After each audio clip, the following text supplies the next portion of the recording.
Hello नमस्कार साथियों, एक बार फिर से आपके सामने हाजिर है मॉडल पेपर नंबर लेकर के आज 29। और दोस्तों चैनल सब्सक्राइब कर दीजिए इसी तरीके के मॉडल पेपर अगर आपको चाहिए तो। स्टार्ट करते हैं अपन पेपर। कर्नल जेम्स टोड ने निम्नलिखित में से किस युद्ध को मेवाड़ का मैराथन कहकर पुकारा है? तो मेवाड़ का मैराथन है वो कर्नल जेम्स टोड ने किसको कहा? दिवेर का युद्ध कब हुआ था? ये 1582 ईस्वी में हुआ था। अब ये भी पूछ सकता है कि दिवेर के युद्ध को मेवाड़ का मैराथन किसने कहा? तो कर्नल जेम्स टोड ने कहा। आमेर के राजा भारमल ने अकबर की अधीनता कब स्वीकार की थी? जो आमेर के राजा भारमल थे उन्होंने 1562 ईस्वी में अकबर की अधीनता स्वीकार की थी। मेवाड़ का भीष्म पितामह किसे कहा जाता है? तो मेवाड़ का जो भीष्म पिता है वो किसे कहा जाता है? युवराज चूड़ा को। कछवाहा राजवंश की प्रथम राजधानी कहाँ थी? तो कछवाहा राजवंश की जो प्रथम राजधानी थी वो कहाँ थी? दौसा थी। ध्यान रहे, फर्स्ट दौसा थी, सेकंड जमवारामगढ़ थी, थर्ड वाली आम्बेर या जिसे अम्बावती कहते हैं, और फोर्थ वाली जयपुर थी। किस शासक ने बूंदी में तारागढ़ दुर्ग का निर्माण करवाया? तो बूंदी में जो तारागढ़ दुर्ग का निर्माण है वो वर सिंह ने कराया। कई जगह इसे वीर सिंह भी लिखा आता है, ध्यान रखना। तारागढ़ दुर्ग एक अजमेर में भी है। बूंदी वाले की तारे जैसी आकृति है इसलिए इसे तारागढ़ कहते हैं। अगला क्वेश्चन नंबर 6 है, अलाउद्दीन खिलजी की राजपूत राज्यों पर विजय के सही तिथिक्रम का चयन करें। तो अलाउद्दीन खिलजी ने सबसे पहले 1301 ईस्वी के अंदर रणथंभौर विजय किया था। फिर उसके बाद में चित्तौड़ विजय किया था 1303 में और इसका नाम खिजराबाद रख दिया था। फिर 1308 में सिवाना पर विजय प्राप्त की और सिवाना का नाम खैराबाद रख दिया था। और जालोर का नाम 1311 पे विजय करके उसने जलालाबाद रख दिया था। ठीक है। अलाउद्दीन खिलजी ने शासन 1296 से 1316 तक किया था। अगला क्वेश्चन है, अकबर ने महाराणा प्रताप को समझाने के लिए किसे प्रथम संदेशवाहक के रूप में भेजा था? तो प्रथम संदेशवाहक के रूप में किसे भेजा था? टोटल 4 संदेशवाहक भेजे थे। सबसे पहले भेजा था उसने जलाल खां को। पहला किसको भेजा था? जलाल खां का। उसके बाद में मान सिंह को भेजा, तीसरे पे फिर भगवान दास को, और चौथा फिर टोडरमल को भेजा था।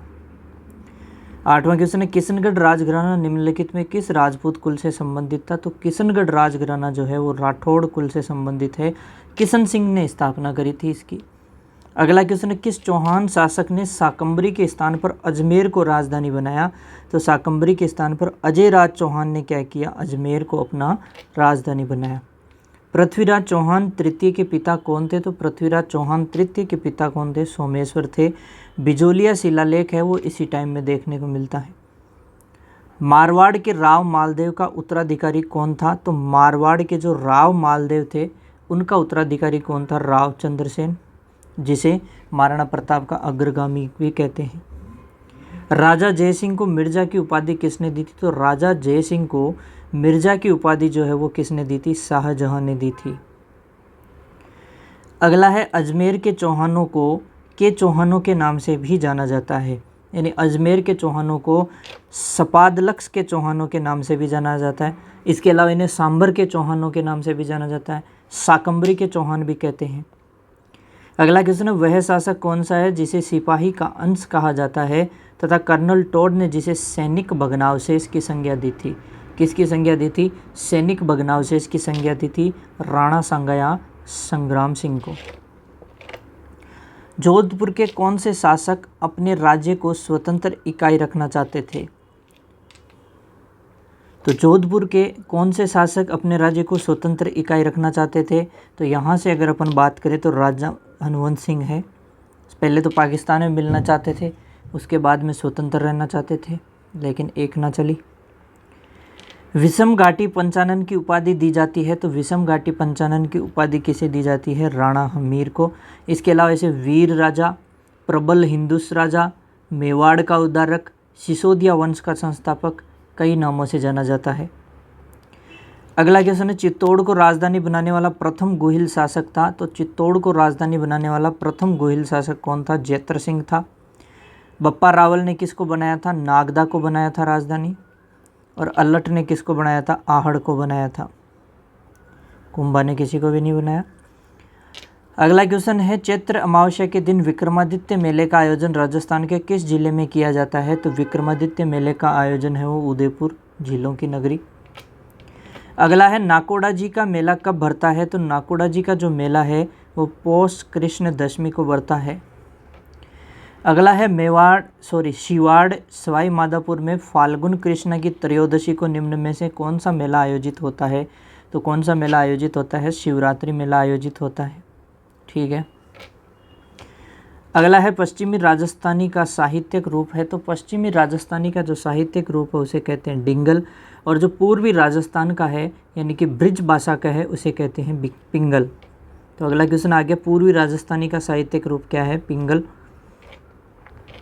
पूर्वी राजस्थानी की प्रमुख बोलियां हैं। तो पूर्वी राजस्थानी की प्रमुख बोलियों में यहाँ से आपके ढूंढाड़ी, हाड़ौती इनको शामिल करेंगे। जसनाथ जी के उपदेश किस ग्रंथ में संग्रहित है? तो जसनाथ जी के जो उपदेश है वो सिम्बुदड़ा ग्रंथ के अंदर क्या है? संग्रहित है। राज दरबार में पंक्तिबद्ध तरीके से बैठने की रीति को कहा जाता है। तो राज दरबार में पंक्तिबद्ध तरीके से बैठने की रीति को मिसल कहा जाता है। अगला क्वेश्चन है, राजस्थान में सर्वप्रथम वर्ष 1833 में किस राज्य ने कन्यावध को अवैध ठहराया? तो सबसे पहले कोटा ने। अगला है, सिरावन किसे कहते हैं? तो सिरावन है वो किसे कहा जाता है? कृषकों का सुबह का जो भोजन होता है उसे क्या कहते हैं? सिरावन कहते हैं। राजस्थान की जलवायु दशाओं के संबंध में निम्नलिखित में से कौन सा कथन सत्य है? तो यहाँ से बात करें तो राजस्थान की जलवायु दशाएं तापमान और वर्षा की चरम सीमाओं से युक्त, बिल्कुल सही बात है। राज्य की जलवायु उष्ण शुष्क, गलत बात हो गई। राज्य में वर्षा की मात्रा दक्षिण पूर्व से उत्तर पश्चिम की ओर बढ़ती जाती है, बढ़ती नहीं है, घटती जाती है उत्तर पश्चिम की तरफ। तो राज्य की जलवायु उष्ण आर्द्र प्रकार की, गलत बात है। तो फर्स्ट ऑप्शन ही क्या हो जाएगा? सत्य हो जाएगा। 29, पश्चिमी राजस्थान में अल्प वर्षा के लिए निम्नलिखित में से कौन सा एक कारण नहीं है? तो यहाँ से अगर देखें तो अरावली की अवस्थिति बिल्कुल अल्प वर्षा का कारण है। वृष्टि छाया प्रदेश में अवस्थिति बिल्कुल कारण है। मानसून आगमन के समय अति उष्णता, बिल्कुल सही बात है। ग्रीष्मकाल के दौरान उच्च वायुदाब नहीं, निम्न वायुदाब होगा तो ठीक है बरसात।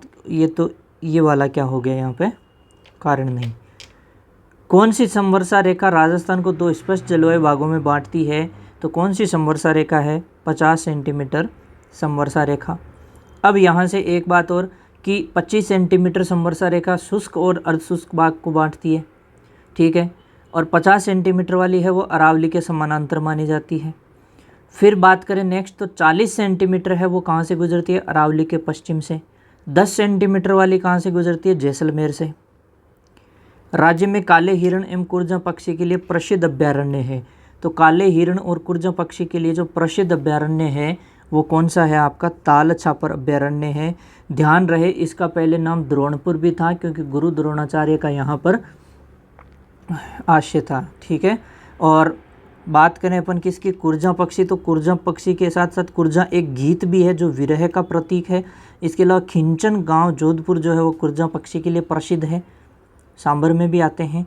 एक और बात कि हंस जो है नॉर्मली सांबर झील में आते हैं, लेकिन जो ताल छापर अभ्यारण्य है यहाँ पर एक ग्रेलैंड गूज, ये पूछ ले तो ये कहाँ मिलेगा आपको? ताल छापर। अगला क्वेश्चन है, राजस्थान में जैविक पार्क की स्थापना कहाँ की गई? बायोलॉजिकल पार्क की बात करें तो नाहरगढ़ में। ध्यान रहे कि नाहरगढ़ किला कौन सा है? ये जयपुर वाला है। कौन सा है? जयपुर वाला है। और इसके अलावा एक और नाहरगढ़ कहाँ है? नाहरगढ़ एक और कहाँ है? बाराम के अंदर है। पक्षियों का स्वर्ग कहा जाता है। तो पक्षियों का स्वर्ग केवलादेव घना अभ्यारण्य भरतपुर को कहा जाता है। केवलादेव घना पक्षी अभ्यारण्य भरतपुर। बांकली बांध किस नदी पर स्थित है? तो बांकली बांध है, तो बांकली ये जगह है कहाँ? जालौर के अंदर। तो वहाँ ये एक जो लूणी नदी की सहायक नदी है सूखड़ी, उसके ऊपर बांध बना हुआ है बांकली बांध। तो इसका आंसर क्या जाएगा? सूखड़ी। ठीक है।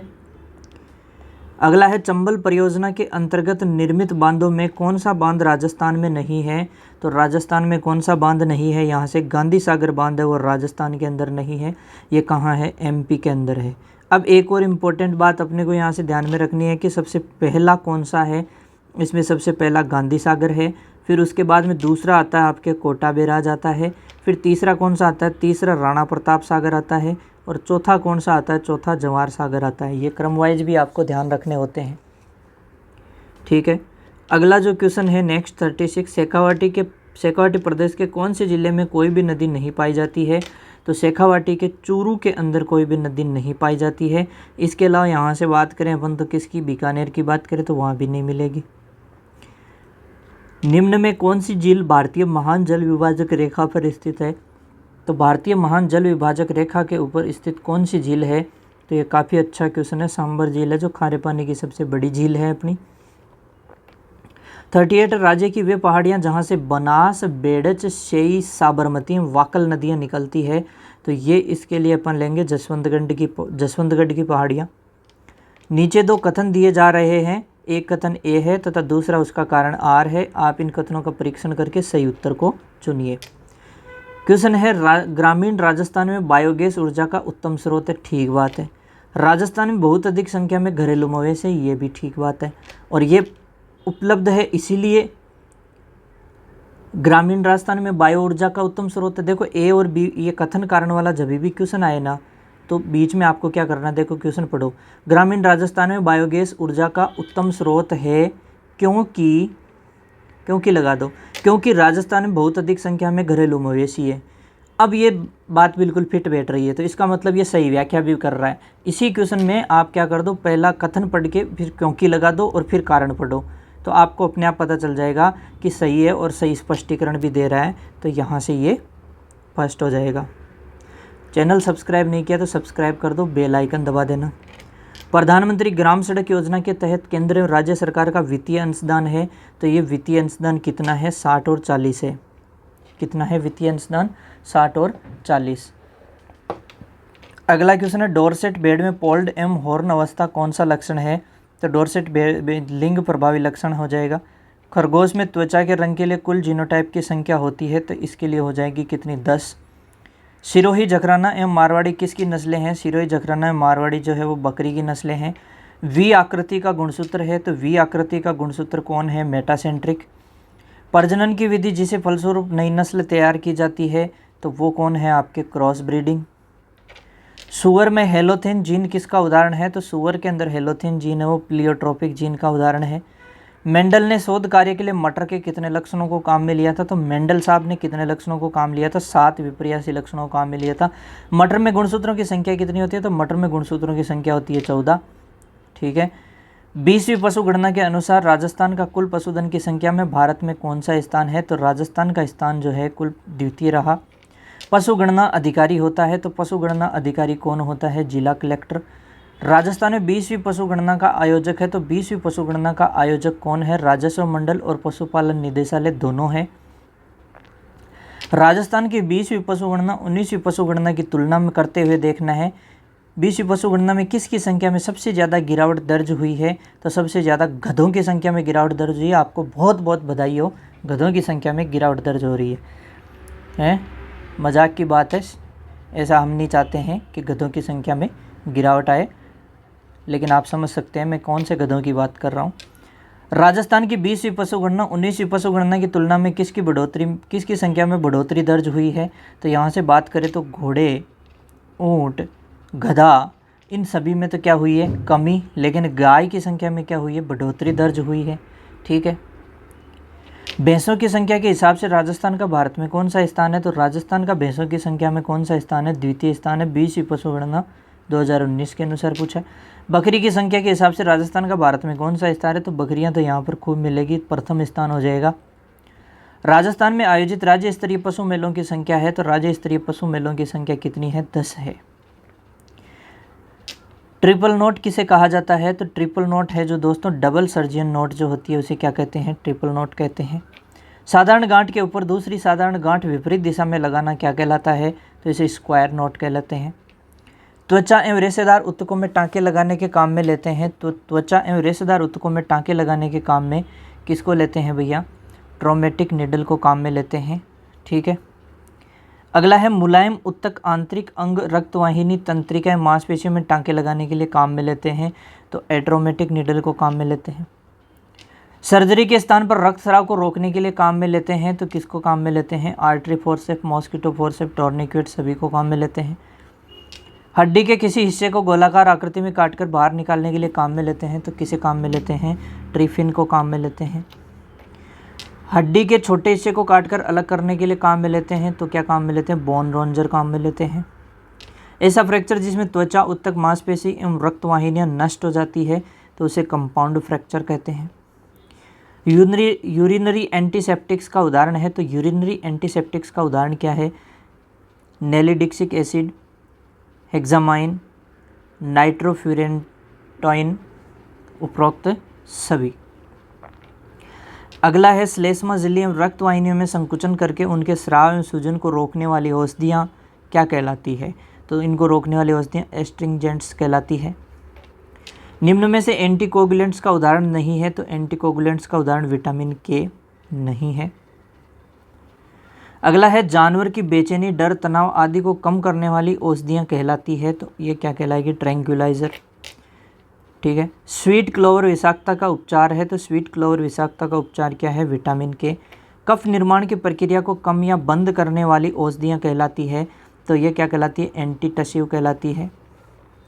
अगला है पसीने के स्राव को कम करने वाली औषधियाँ कहलाती है, तो पसीने का स्राव कम करने वाली एनहाइड्रोटिक्स। त्वचा पर लगाई जाने वाली औषधियाँ जो रक्त परिसंचरण बढ़ाकर दर्द एवं जलन में क्या करती है? राहत दिलाती है, तो ये हो जाएगी काउंटर इरिटेंट्स। सेमाइनल प्लाज्मा का बड़ा भाग कौन सी ग्रंथि स्रावित करती है? तो सेमाइनल प्लाज्मा का सेमिनल वेसिकल। प्रीप्यूटियल डाइवर्टिकुलम पाया जाता है, तो प्रीप्यूटियल डाइवर्टिकुलम है वो किस में देखने को मिलेगा? आपको बोर में देखने को मिलेगा। फोसा ग्लैंडिस एवं कोरोना ग्लैंडिस पाया जाता है, तो फोसा ग्लैंडिस और कोरोना ग्लैंडिस है ये घोड़े में देखने को मिलता है। कोरडा टेंडिनी एवं पैक्टिनेट मांसपेशी पाई जाती है, तो ये मांसपेशी कहाँ देखने को मिलेगी? हृदय के अंदर। फेफड़ों से शुद्ध रक्त को बायां आलिंद में लाने का कार्य करती है, तो फेफड़ों से शुद्ध रक्त को बायां आलिंद में लाने का काम फुफ्फुसीय शिरा करती है। ट्राइकस्पिड वाल्व रक्त को जाने देता है, तो ट्राइकस्पिड वाल्व जो है वो रक्त को दायां आलिंद से दाएं निलय में जाने देता है। 79 रक्त परिसंचरण में वाल्व का कार्य है, तो रक्त परिसंचरण में वाल्व का कार्य एक दिशा में रक्त का प्रवाह होने देना। अगला 80 है हृदय स्थित होता है, तो हृदय जो है मीडियास्टिनल स्पेस के अंदर स्थित होता है। कोशिका में कोशिका किसे कहा जाता है? तो कोशिका में कोशिका कहते हैं माइटोकॉन्ड्रिया को कहते हैं। कोशिकांग के अंदर कोशिकांग किसे कहा जाता है? कोशिकांग के अंदर कोशिकांग है जो या आपके राइबोसोम को कहा जाता है। यूकेरियोटिक राइबोसोम है, तो यूकेरियोटिक राइबोसोम है वो कितना होता है? 80S। ठीक है। और प्रोकैरियोटिक की बात करें तो वो कितना हो जाएगा? 70S। झिल्ली रहित कोशिकांग है, तो झिल्ली रहित जो कोशिकांग है वो कौन है? आपके राइबोसोम है। कोशिका झिल्ली का सर्वाधिक मान्यता प्राप्त मॉडल तरल मोज़ेक मॉडल किसने दिया? तो तरल मोज़ेक मॉडल जो है वो सिंगर और निकोलसन ने दिया। प्लाज्मा सेल्स का निर्माण कौन करता है? तो प्लाज्मा सेल्स का जो निर्माण है वो बी सेल्स करती है। हिस्टामिन स्रावित करने वाली कोशिका है, तो हिस्टामिन स्रावित करने वाली कोशिका कौन सी है? बेसोफिल्स और मास्ट सेल्स है। निम्न में से ल्यूकोसाइट्स है, निम्न में से ल्यूकोसाइट्स क्या है भैया? न्यूट्रोफिल्स है। गर्भपात का कारक है, तो गर्भपात का कारक क्या है? यहाँ से ब्रुसेलोसिस से भी, सर्रा से भी, ट्राइकोमोनियासिस, इन सभी से देखने को मिलता है। पीएमएसजी हार्मोन का स्रोत है, तो पीएमएसजी हार्मोन का स्रोत है घोड़ी का अपरा। अगला है बाइपर्टाइट गर्भाशय पाया जाता है, तो बाइपर्टाइट गर्भाशय घोड़ी में पाया जाता है। बाइकार्नुएट गर्भाशय पाया जाता है, तो बाइकार्नुएट गर्भाशय की बात करें तो सुअरी, गाय और ऊँटनी में देखने को मिलता है। अगला है माँ एवं भ्रूण के मध्य कारिकीय संबंध कहलाता है, तो माँ एवं भ्रूण के मध्य कारिकीय संबंध क्या कहे? अपरा। सबसे ज़्यादा काम में ली जाने वाली सीमन स्ट्रो है, सबसे ज़्यादा काम में ली जाने वाली सीमन स्ट्रो है फ्रेंच मिनी। मुर्गी में अंडाशय की आकृति होती है, तो मुर्गी में अंडाशय की आकृति होती है अंगूर के गुच्छे के समान होती है। स्प्लिट हीट किस जानवर में पाई जाती है? तो स्प्लिट हीट जो है आपके घोड़ी में देखने को मिलेगी। अगला क्वेश्चन है गाय में थैलेरियोसिस के उपचार में बुपारवा क्विनोन देने का मार्ग एवं खुराक दर है, तो ये है IM से देते हैं और 2.5 mg पर kg बॉडी वेट देते हैं। अगला है इमिडोकार्ब एवं ट्रिपेन ब्लू किस बीमारी का उपचार है? तो ये बबेसियोसिस का उपचार है। बछड़े की मृत्यु के पश्चात एबोमेजम से अपचित दूध के थक्के मिलना क्या इंगित करता है? तो ये थैलेरियोसिस को इंगित करता है। बछड़े में टाइगर हर्ट किस बीमारी में देखने को मिलता है? तो बछड़े में टाइगर हर्ट जो है ये FMD में देखने को मिलता है। निम्न में से आरबीसी का परजीवी है, तो आरबीसी का परजीवी कौन है भैया? बवेशिया है। सर्रा का शाब्दिक अर्थ है, तो सर्रा का जो शाब्दिक अर्थ है वो है सड़ा हुआ। ईस्ट कोस्ट फीवर किस बीमारी का नाम है? तो ईस्ट कोस्ट फीवर है आपके थैलेरियोसिस का। सर्रा बीमारी का वाहक है, तो सर्रा बीमारी का वाहक है टेबेनस फ्लाई। निम्न में से कौन सी प्रणाली ब्रॉयलर के लिए काम में नहीं लेते हैं? तो कौन सी प्रणाली है जो ब्रॉयलर के लिए काम में नहीं लेते? पिंजरा प्रणाली, बैटरी प्रणाली। सबसे सघन आवास व्यवस्था है, तो सबसे सघन आवास व्यवस्था कौन सी है? पिंजरा प्रणाली। मुर्गियों के आवास की सबसे पुरानी पद्धति जिसमें मुर्गियों को क्या करते हैं? खुला छोड़ देते हैं, फ्री रेंज प्रणाली कहलाती है। डीप लिटर प्रणाली में बिछावन की जो गहराई है वो 8 से 12 इंच होती है। डीप लिटर प्रणाली में बिछावन को कम से कम सप्ताह में कितनी बार पलटना चाहिए? कम से कम एक बार तो पलटना ही चाहिए। डीप लिटर प्रणाली में बिछावन को शुष्क रखने के लिए मिलाया जाता है, तो उसको शुष्क रखने के लिए सुपर फॉस्फेट भुजा हुआ चूना मिलाया जाता है। डीप लिटर प्रणाली एवं पिंजरा प्रणाली में प्रत्येक पक्षी के लिए कर्म से है कम से कम जो 3 से 4 वर्ग फीट तो किस में चाहिए? डीप लिटर में। और पिंजरा में 0.75 वर्ग फीट जगह जो है वो चाहिए। ठीक है, इंपॉर्टेंट क्वेश्चन बनता है। अगला है कृत्रिम ब्रूडर में प्रथम सप्ताह का जो तापमान है एवं प्रति पक्षी के लिए फर्श पर कितनी जगह है की आवश्यकता होती है? तो इसके लिए 95 डिग्री फ़ारेनहाइट तापमान और 100 से 120 वर्ग सेंटीमीटर क्या होनी चाहिए? जगह होनी चाहिए। अगला है आदर्श रूमिनेंट राशन में कुल नाइट्रोजन का कितने प्रतिशत हिस्सा ट्रू प्रोटीन के माध्यम से जानवर को खिलाया जाता है? तो इसकी बात करें तो कितना प्रतिशत? 85%। मुर्गी के अंडे में वसा की मात्रा होती है, तो मुर्गी के अंडे में वसा की जो मात्रा है वो 31%। सूअर में सकल ऊर्जा का कितने प्रतिशत पेशाब के रूप में ह्रास हो जाता है? तो 2 से 3% है। रूमिनल अमोनिया का कितने प्रतिशत हिस्सा जीवाणुओं का प्रोटीन बनाने के काम में आता है? तो 90% हिस्सा। गाय में 1 kg दूध उत्पादन के लिए TDN की आवश्यकता होती है, तो 0.32 kg। 1 kg TDN से कितनी पाचित ऊर्जा प्राप्त होती है? तो इससे 4.4 मेगा कैलोरी। 1 kg TDN से कितनी उपापचयी ऊर्जा प्राप्त होती है? तो 1 kg TDN से 3.6 मेगा कैलोरी। प्राकृतिक बाईपास प्रोटीन है, तो प्राकृतिक बाईपास प्रोटीन कौन है? मक्का है। ओके दोस्तों, thank you so much, best of luck, जय हिंद जय भारत।